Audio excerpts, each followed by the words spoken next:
So I don't think we're at redwood height, because I do think the earnings are delivering and coming in better than expected. And the multiple that we're at today, now we're at 23 times. But for most of the year, we were at 22 times forward earnings, which is where we were a year ago when we worried about expensive markets. It's the earnings that are driving this market. And so I don't see redwood to the sky.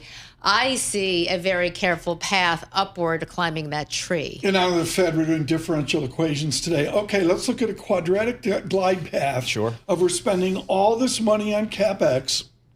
There's another curved line, which is someday it's going to pay off as well. Where on the x-axis do we learn if AI pays off if you've got quadratic glide paths crossing at some point? Look, it's a great question. I would say it is a market matter. I'd say you need to have visibility into the next 18 to 24 months here. Fair, Brilliant. right? Like it can't be 5 years, right? If it's 5 years, you're going to wind up with a market that's going to reset at the top here. So I think it has to be 18 to 24 months. This is how we invest our client capital. We do 12 to 18 months forward. That's probably the right time horizon. That's why we use forward earnings on the S&P, not the trailing. I think the trailing is irrelevant. It's the forward. It's always looking forward. So if you have a monetization of the CapEx within the next 18 months or so, then the market's fine. Then you're okay. If we don't hear that in the conference calls, Carol and Tim will be on. Like, do we go down on the Dow? Do we go down 4,000 points? So it's no. I mean, the mark? I don't think it's today. I don't think it's the earnings call. It's 48 hours is so.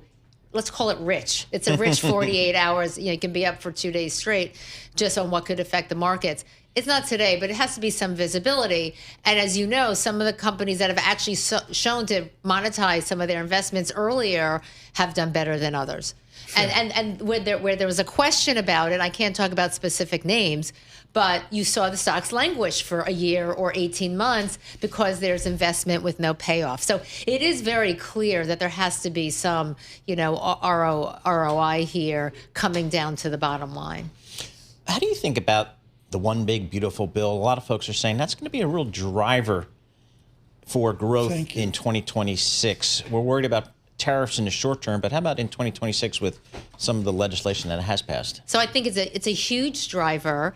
It largely offset the drags for tariffs on the corporate sector in the aggregate.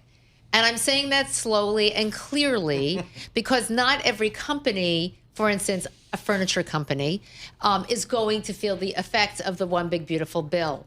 But overall, the tax consequences and the cash flow nature of investing offsets the drag from tariffs. It's enormous on the corporate sector, which is this year, which is why earnings are so strong. We don't see the effects of tariffs.